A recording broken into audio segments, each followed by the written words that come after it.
segala bentuk kebaikan yang kita lakukan, apa saja amal yang kita kerjain, segala bentuk ketaatan kita kepada Allah. Pada saat kita menyakiti hati seorang ibu, pada saat kita menyakiti hati kedua orang tua kita, menyakiti saja sudah dilaknat sama Allah Ta'ala. Menyakiti saja akan mendatangkan berkahnya Allah. Bagaimana kalau ucapan kita sampai meneteskan air mata kesedihan? Ya Allah. Para ulama mengatakan menggetarkan arusnya Allah. Murkanya Allah serentak akan datang kepada anak tersebut. Nah, kita lihat, kita berapa kali terkadang kita membuat sedih hati orang tua kita. Kalau kita mau kembali ke belakang, berapa kali kita membuat sedih hati orang tua kita? Berapa kali kita membuat nangis hati orang tua kita? Membuat bingung hati orang tua kita. Terkadang kita keluar kemana saja kita nggak tahu bagaimana perasaan orang tua kita, bagaimana perasaan ibu kita. Kita jalan saja, tenang-tenang saja. Tapi kita tidak pernah berpikir bagaimana keadaan orang tua kita di rumah. Membuat bingung saja orang tua. Ini mendatangkan berkahnya Allah Subhanahu wa Ta'ala. Jaga kedua orang tua kita. Pelihara kedua orang tua kita. Kalau nggak bisa ngomong, mending diam. Jangan sampai mengucapkan kalimat-kalimat yang menyinggung hati dan perasaan orang tua. Saya tidak berbicara tentang bagaimana nangisnya orang tua. Kalau orang tua sudah nangis, naudzubillah. Kecewa saja. Saya sering ceritakan bagaimana Allah SWT menceritakan di dalam Al-Quran. Bukan satu, bukan dua ayat. Banyak sekali ayat-ayat yang menceritakan tentang bagaimana kemuliaan orang tua. Dan menceritakan bagaimana siksa azab kepada siapa? Kepada orang-orang yang berani kepada kedua orang tua. Hadisnya banyak. Bukan satu, bukan dua hadis. Ratusan hadis yang menceritakan tentang bagaimana kemuliaan orang tua. Dan bagaimana azab buat seorang anak yang berhaka kepada kedua orang tua. Jaga kalau kita menginginkan kebahagiaan di dunia akhirat. Jaga orang tua kita. Berikan kalimat-kalimat indah kepada mereka. Yang sopan kepada kedua orang tua kita, yang tunduk patuh kepada kedua orang tua, maka pintu kebahagiaan, pintu kesuksesan, pintu keberhasilan akan kita dapati. Saya sering katakan, ada orang yang sekolahnya nggak tinggi, ada orang yang tidak terlalu pintar-pintar tinggi, tapi bagaimana dia memperlakukan orang tuanya, bagaimana dia beradab kepada orang tuanya, bagaimana dia tunduk kepada ayah bundanya. Maka Allah kucurkan rezeki, Allah mudahkan segala urusannya, Allah angkat kedudukan dan derajat. Itu baru di dunia, itu baru di dunia. Belum nanti di akhirat, belum di dunia. Belum ada sejarah orang yang taat, yang tunduk dan patuh kepada orang tua di dunia sengsara. Tidak mungkin. Catat omongan Habib.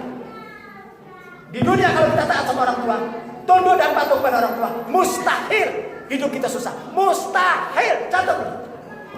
Enggak bakalan.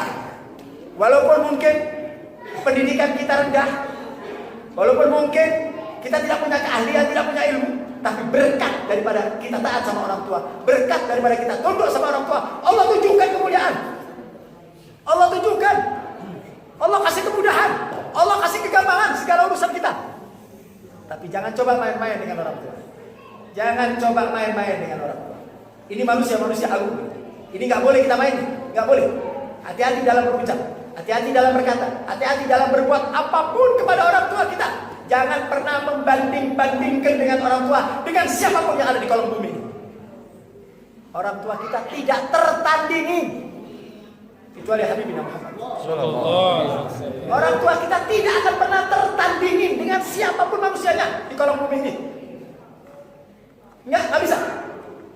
Ketaatan kita kepada orang tua kunci keberhasilan kita menuju Allah.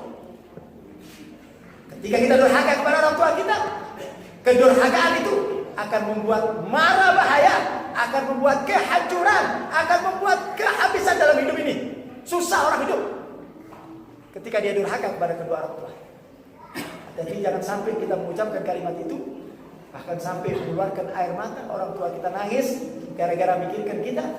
Ini yang akan mendatangkan berkahnya Allah Subhanahu wa Ta'ala. Jaga tiga manusia ini. Yang pertama anak-anak yatim, yang kedua orang-orang yang terzalimi, dan yang ketiga kedua orang tua kita. Pelihara ini semuanya, ini hubungan kita dengan manusia, maka insya Allah Allah akan bikin kita keselamatan, Allah bikin kita kebahagiaan, Allah bikin kita kesenangan, Allah bikin kita kesuksesan dunia wal akhirat. Amin ya rabbal alamin. Mudah-mudahan yang singkat ini manfaat untuk kita semuanya, sehingga kita pulang dari tempat ini bisa mengamalkan ilmu kita yang diberikan oleh Allah.